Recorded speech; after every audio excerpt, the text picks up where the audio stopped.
Bem, meus queridos amigos e irmãos, aqui estamos em mais uma quinta-feira no nosso programa Herculano Metro, que melhor mediu Kardec.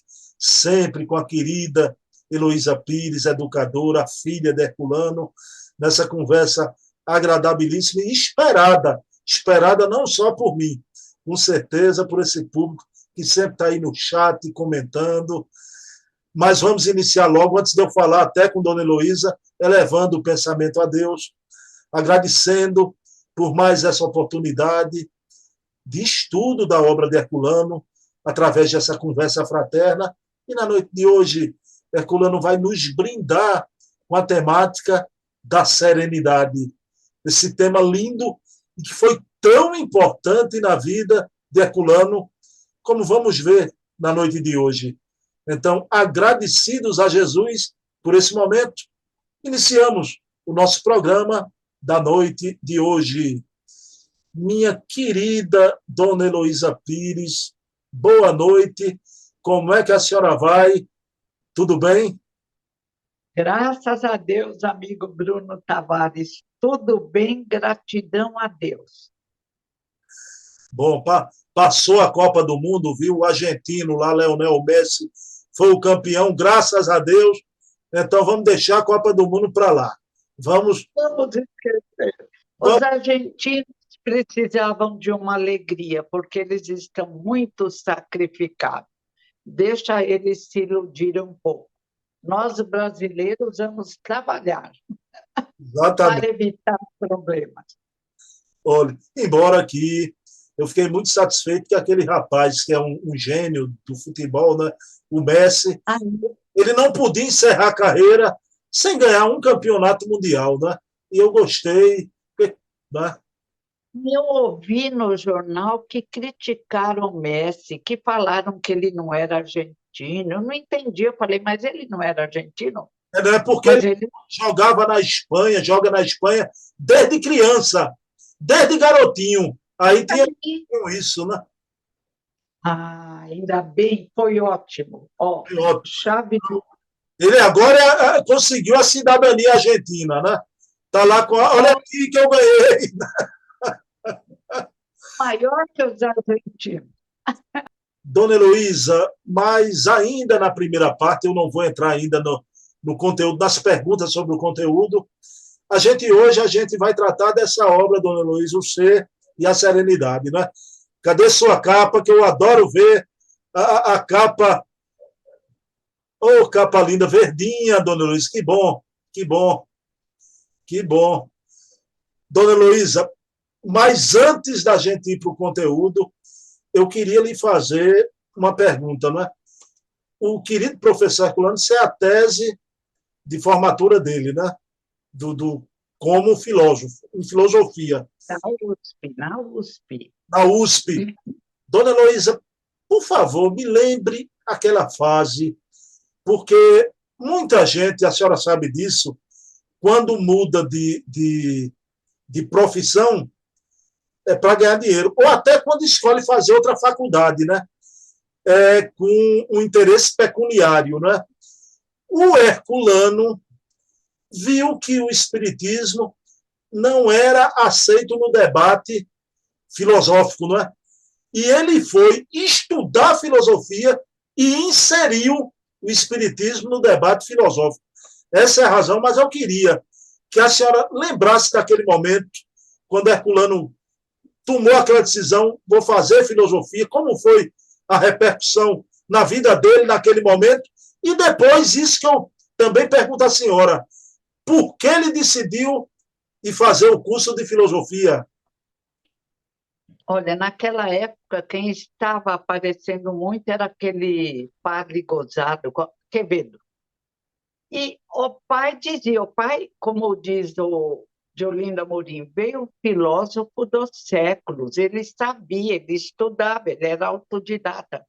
Ele dizia, ele cita filósofos que não são filósofos, o padre Quevedo. Então, mas para ele ter autoridade, ele precisava. E ele sonhava, desde jovem, fazer a faculdade de filosofia. Mas na correria, o pai dele morreu, ele assumiu os irmãos, depois casou, trabalhava muito na gráfica, que era do pai e do tio. Nessa hora ele disse, eu preciso fazer. Aí foi conversar com a mãe. Tudo o casal conversava lindos. E ele disse, querida, só que para eu fazer a faculdade eu vou ter que largar um emprego, porque eu não vou fazer uma faculdade só por fazer. Eu vou, como sempre, estudar direito. Ela falou, tudo bem, pode fazer isso que eu estou aqui. Olha que linda. Aí ele, pelos livros publicados, entrou nos primeiros lugares, fez a faculdade, fez mestrado, foi trabalhar lá em Araraquara. Mas uma carta do Bezerra de Menezes disse a ele que o lugar dele era em São Paulo. Ele lá continuou durante um tempo indo e vindo, mas falou: não, se é para eu ficar em São Paulo, vou ficar em São Paulo, porque o que me interessa nessa encarnação é divulgar a doutrina. E ficou em São Paulo como Bezerra aconselhar, trabalhando no jornal, onde ele se aposentou, e ficou muito feliz. Dona Heloísa, por favor, eu queria contextualizar, não é? Qual era a idade de Herculano nessa época que ele se decide fazer filosofia? Mais ou menos. Eu acho que era mais ou menos 45, 50. Ele já tinha livros escritos, até publicado pelo Mário Graciotti no Clube do Livro, elogiado pelos livros dele por vários escritores, fazia parte daquela associação de escritores do estado de São Paulo, era muito atuante, era crítico literário dos diários associados, então a vida dele já estava pronta. Mas ele sentiu que, principalmente quando começou aqueles programas do Padre Quevedo, que ele precisava e fez. Dona Heloísa, eu fico imaginando aqui, a gente nunca vai saber disso, né? Como eram as aulas lá na USP, o Herculano debatendo com seus mestres lá. Meu Deus do céu, né? Deve ter sido uma coisa. Quem acompanhou. Uma coisa linda. E depois, graças a isso também, ele podia falar sobre espiritismo nas universidades, até na protestante ele foi falar. O Rizzini conta tudo isso no livro Apóstolo de Kardec. Ele era convidado para falar, às vezes não espiritismo, para a psicologia, que é a mesma coisa, né? A filha do espiritismo. Então, dilatou a área de atuação do pai. Engraçado, Dona Heloísa, a senhora falou em Rizzini, né? Então, eu vou fazer essa colocação até baseada em Rizzini. Veja Herculano como era um homem sem preconceitos, de vista larga, né? Porque, mesmo ele sendo espiritualista, quando ele vai estudar filosofia, ele decide por estudar também a obra de Jean-Paul Sartre, né? Sem preconceito algum. Claro que ele, na concepção dele, levava a teoria de Sartre, né? Mas ele não teve preconceito, né? Não, às vezes ele elogia o que Sartre tem de bom, contou que Sartre se preocupava com os que sofriam, que dependiam os mais necessitados, e só dizia uma pena, ele tem um turbilhão na cabeça. Ele apresenta um existente, e eu diria que nem existe, é uma paixão inútil. Então, nem vale a pena cuidar desse existente que vive tão pouco e não deixa nada.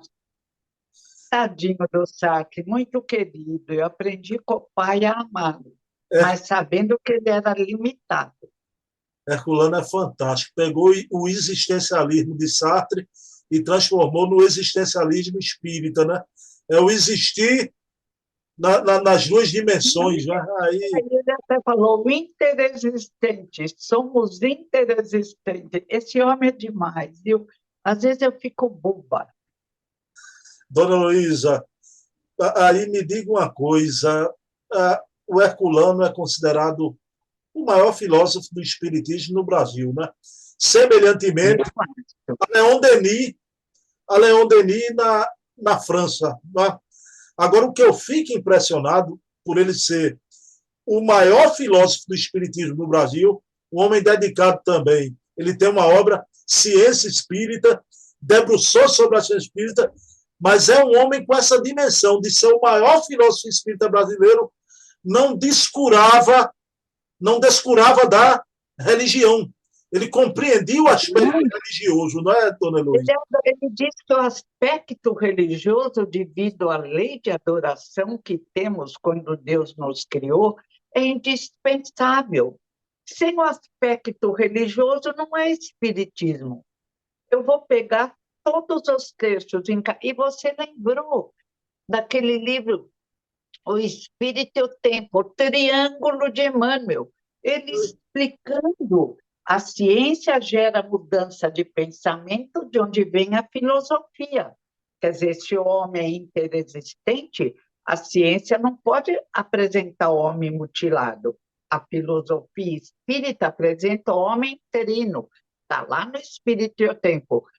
Mente, perispírito e corpo físico, como a parapsicologia confirma depois, respeitando Kardec. Não há como fugir. Kardec, na Revista Espírita de 1868, tradução de Júlio de Abreu, que não é brincadeira, é um grande espírita, diz lá, Kardec apresenta um trabalho lindo, tese, antítese e síntese. Eu li um outro trabalho que o tradutor era péssimo, não tinha nada. Tese, eu disse, diz Kardec, eu disse que não era religião para não confundirem com as religiões em geral e colocarem sacerdócio, eventos romanos, porque muitas vezes uma expressão religiosa é repetição dos eventos egípcios. Aí ele diz, antítese, mas é religião no conceito de religião. O conceito de religião, o conceito que Sócrates nos apresentou, é religare. Portanto, o Espiritismo é religião porque se liga às luzes do universo ao Criador. E Kardec disse, e nos ufanamos disso. Oh, meu, eu não sei como faz uma confusão tão tola. Seria, agora, eu concordo que tenho o direito de não concordar, mas funde o seu espiritismo, não coloque Kardec nessa bagunça. Diga como fez Valdo Vieira, não concordo com Chico Xavier, então vou sair do espiritismo. Aleluia, graças a Deus, vai com Deus.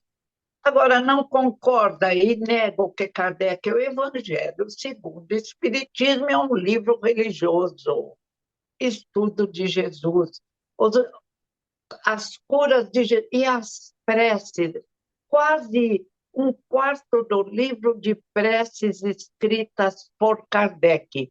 E depois, Kardec teve assessoria da equipe do Espírito Verdade, dirigida por Jesus, que apoiou o Evangelho segundo o Espiritismo e as preces. Esse pessoal se julga maior do que Kardec, do que a equipe do Espírito da Verdade? Dona Há que pensar. que memória a senhora tem realmente? Há uns programas atrás, quando a gente trouxe aqui o Espírito e o Tempo, a gente conversou com a senhora, realmente o Herculano é uma obra-prima. Herculano apresenta o triângulo de Emmanuel. Emmanuel. Então, Ciência, filosofia e religião. Ainda diz que é o triângulo da síntese do processo do conhecimento que Kant, o filósofo, apresentou. Quer dizer, não é brincadeira. Dona Heloísa, até alguns que aventam, né? Ah, mas não é nesse sentido, é em outro. Tanto que é no sentido de religião mesmo, que Herculano vai buscar lá em Emmanuel. E a gente sabe a opinião de Emmanuel. Né? Meu Deus, que outro sentido tem religião? Onde vamos colocar a prece? Tem uma consequência filosófica e uma consequência científica, mas está à parte a ligação com Deus. A ciência só agora está admitindo a força do pensamento, está admitindo que o passe ajuda o indivíduo, que o indivíduo que crê que vai sarar com o pensamento positivo, sara mais rápido. Mas até então a ciência estava no homem mutilado, no homem só de carne, fechada. De repente, a própria caminhada vai mostrando que o homem não é mutilado. O homem é o homem trino, tanto quanto o triângulo de Emmanuel. Perfeito. Dona Luísa, vamos lá. Herculano, vou fazer 3 perguntas à senhora, que é exatamente está inserido no capítulo 2º, 3º e 4º do Ser e da Serenidade. Né?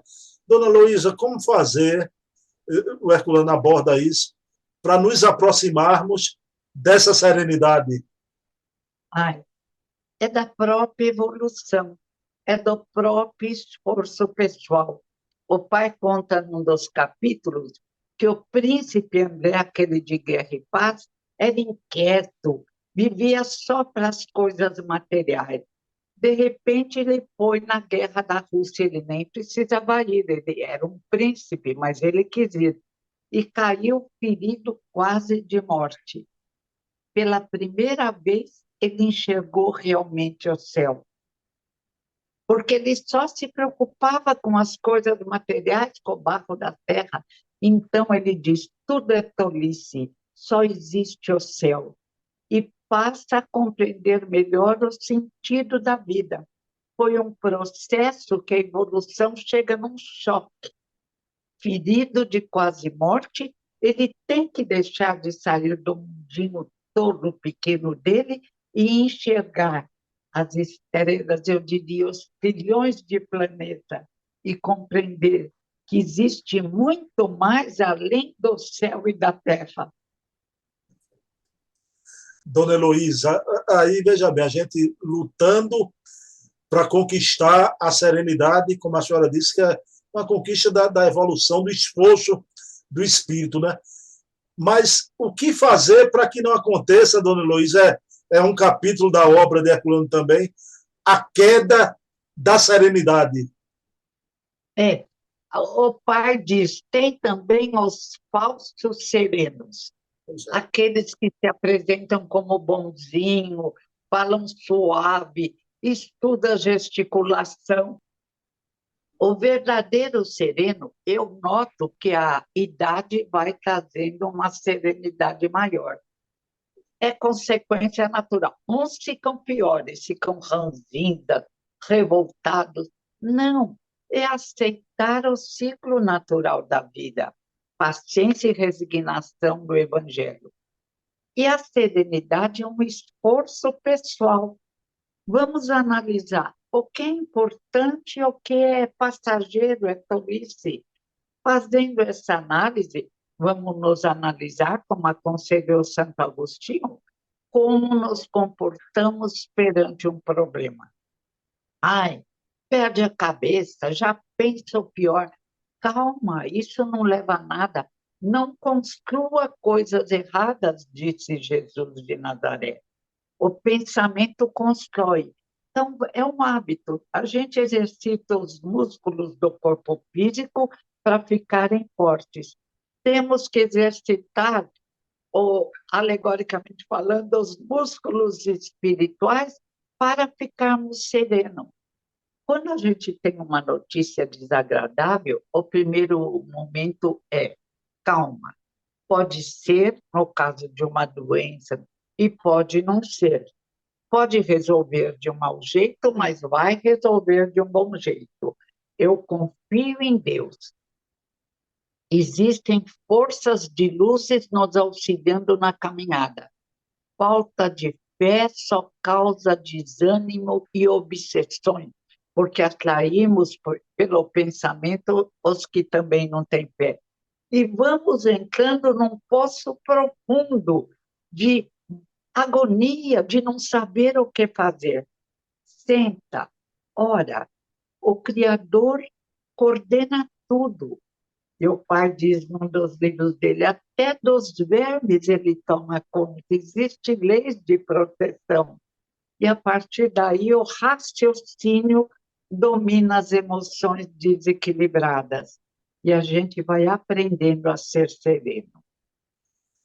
Dona... Eu também tenho uma tática. Quando eu ouço uma grosseria, eu paro de falar para o meu cérebro não responder com as emoções. Eu paro de falar. Às vezes fico pensando uma semana para aí puxar o assunto e conversar com a pessoa. Porque na hora da emoção, como diz Kardec num capítulo lindo de A Gênese, as paixões. Se a emoção é levada pelas paixões, há um desastre. Se as paixões são levadas pela emoção, as paixões são interessantes, fazem bem a paixão pela leitura, a paixão pelo ser humano que sofre, mas, diz Kardec, temos que controlá-las pela razão. E no livro Introdução à Filosofia Espírita, o pai apresenta num capítulo lindo: temos no psiquismo razão e fé, a religião, as emoções, que dão as mãos em torno da vontade. Mas essa vontade só vai acertar se não entrarmos num cientificismo vazio, se a nossa razão for estimulada pela fé. Caso contrário, surge o fanático cientista que mata aqueles que querem trazer novas invenções. Veja o caso de Pasteur. Mas também a fé tem que ser iluminada pela razão, senão gera o fanático religioso. Então, fé e razão dão as mãos. E a razão expressa a vontade impulsionada para as luzes do universo. E como isso acontece? Graças à lei de adoração, à procura de Deus, à religião. Não as religiões opressoras, as religiões comuns. A religião trazida por Jesus de Nazaré. A religião em espírito e verdade. Assim como o dinheiro conseguiu na cabeça dos menos preparados ficar assustador, produtor do mal, a sexualidade também quiseram cortar, assim também os tolos que não compreendem os conceitos e o trabalho magnífico de Kardec querem tirar a religião deformando o espiritismo. Não dá. Não dá para ser espírita sem respeitar Kardec, sem respeitar Emmanuel, Herculano, de Olinda Amorim, Inácio Ferreira, a maioria dos que têm credibilidade no nosso planeta. Calma aí, deturpar de novo os ensinamentos de Jesus, e ele enviou Kardec, é muita pretensão. Mesmo porque, se Kardec errasse, como acontece no Livro dos Médiuns, os espíritos chamaram a atenção e se comunicaram na Sociedade Espírita de Paris, corrigindo um pequeno erro que ele fizera no Livro dos Médiuns. O Evangelho não chamou atenção em nada, está corretíssimo. Que coisa! Nunca pensamos. Uma vez, dona Heloísa, eu ouvi um pseudo-intelectual dizer até isso, que o Evangelho segundo o Espiritismo foi uma concessão que Kardec fez à Igreja Católica. Ai, não.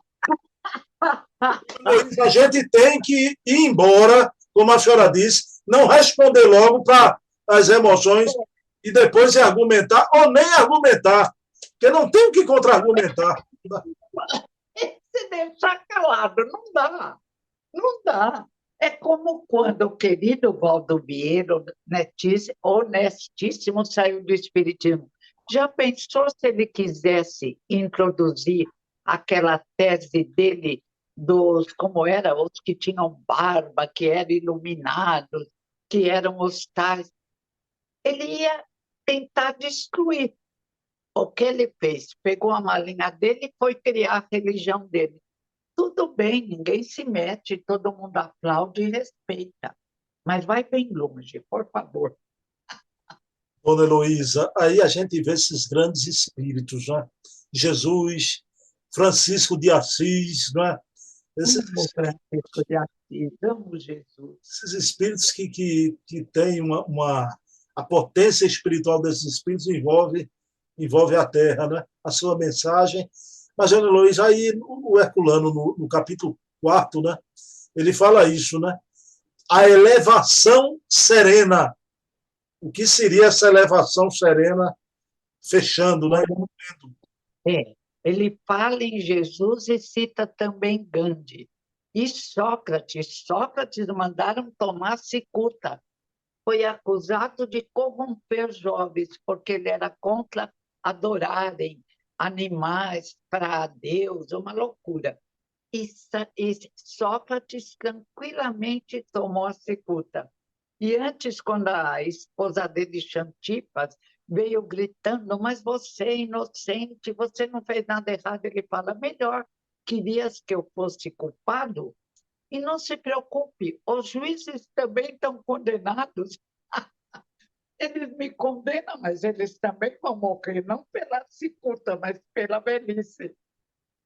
E Gandhi, que dizia nas passeatas dele, tenham serenidade. Ele não usava essa palavra, é palavra indiana, não sei. Mas não tenham pensamentos de violência. Calma, paciência, porque só a luz destrói as trevas. Olha que espírito. E aí, diz o governo britânico, não sei o que esse homem faz, que quando os seguidores apanharam, saem da cadeia, estão cansados, querem desistir da luta, ele se fecha no quarto, jejum e ora. E daqui a pouco eles estão prontos a novamente acompanhar Gandhi sem violência alguma. Que espírito lindo de Gandhi que dizia: eu sou seguidor de Jesus, mas não me digo cristão, porque os cristãos não compreendem e não seguem Jesus. É exemplo vivo dessa elevação serena, né? Mas, dona Luísa, veja a pergunta aqui que eu vou escolher nesse momento, é a pergunta derradeira do programa de hoje. A gente sabe, o Herculano era um gentleman, educadíssimo, né? Pessoa ponderada. Agora, quando Herculano via algo que atentasse contra a doutrina espírita, ele era tomado daquela santa indignação do homem de bem, não é? Aí o que é que eu quero lhe perguntar, não é? A serenidade se opõe à firmeza? Se pode conciliar perfeitamente a serenidade e a firmeza? Jesus de Nazaré, nosso maior exemplo. A serenidade, vinde a mim todos vós que sofreis e eu vos aliviarei.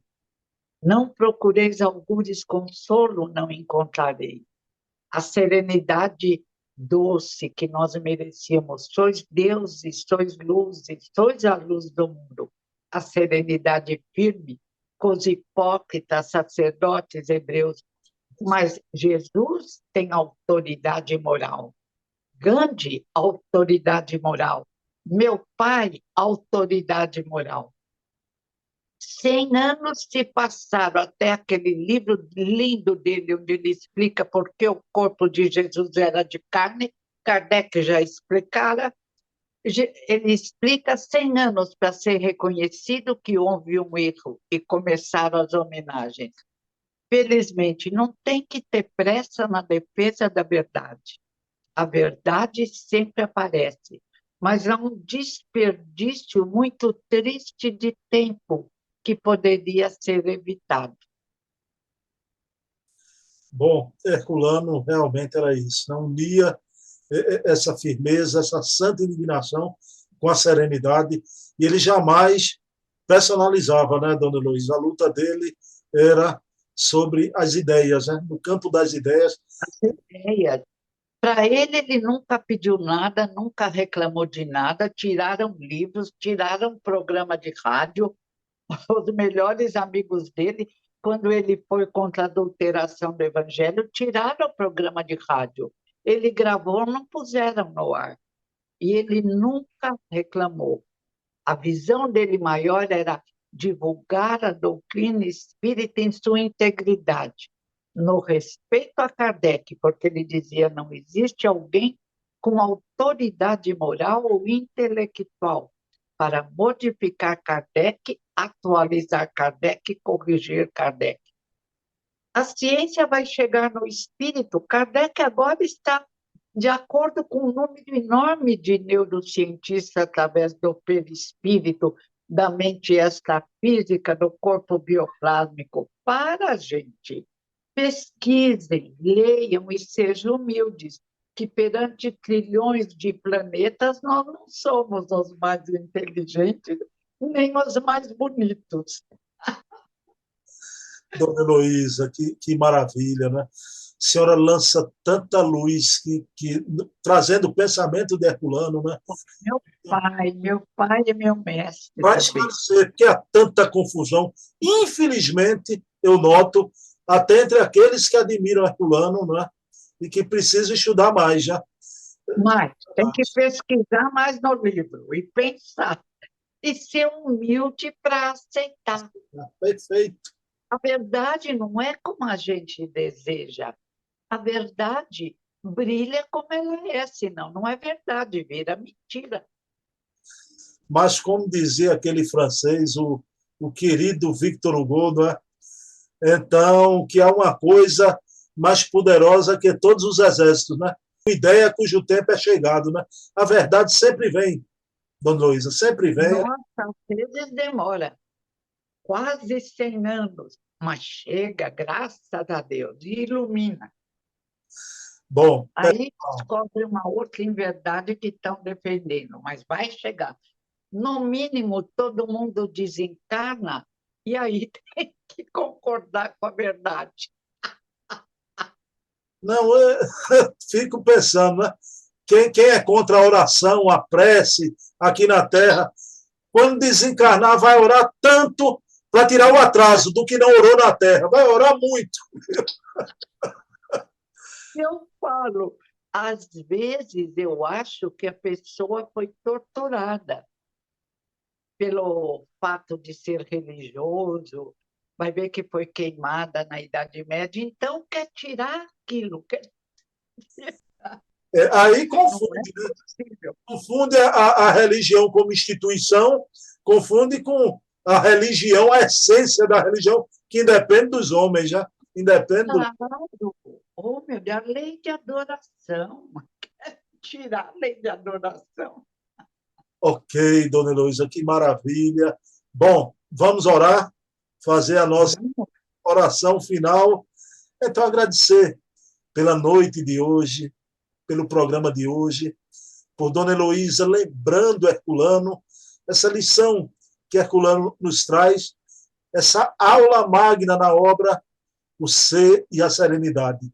Gratidão, professor Herculano, por todos os sacrifícios que fizeste na vida para trazer a ciência espírita, a filosofia espírita e a religião espírita para o nosso entendimento devido. Então, pedindo permissão a Deus, a quem tudo devemos, encerramos o programa da noite de hoje. Pessoal, toda quinta, 20 horas, a mesma Herculano Hora, estaremos aqui estudando Herculano. E, claro, esse programa de hoje eu dedico à minha mamãe, Eva Tavares, que se encontra no plano espiritual. Daqui a 2 dias é Natal, mamãe, o primeiro Natal sem ti, aqui na Terra. Mas o primeiro Natal, você presente, como sempre, no meu coração. Te amo, mamãe. Dona Heloísa, olha, acabou a Copa do Mundo, encerrou o futebol. Agora a gente vai ter sempre aqui, isso não vai embora, um campeão do espírito, que é o querido professor Herculano Pires. Né? Obrigada, querido amigo, obrigada. Graças a Deus. E que Dona Eva receba o nosso carinho, a quem tanto devemos também. Um beijo. Muito obrigada. Heloísa, obrigado. Para você também, um beijo para a ciência, para as meninas. E continue assim, verdadeira e procurando a verdade. E humilde e simples. Parabéns, entrevistador. Vou fazer como aquele cantor, viu? Brigadu, Dona Heloísa, brigadu. Obrigada, querido.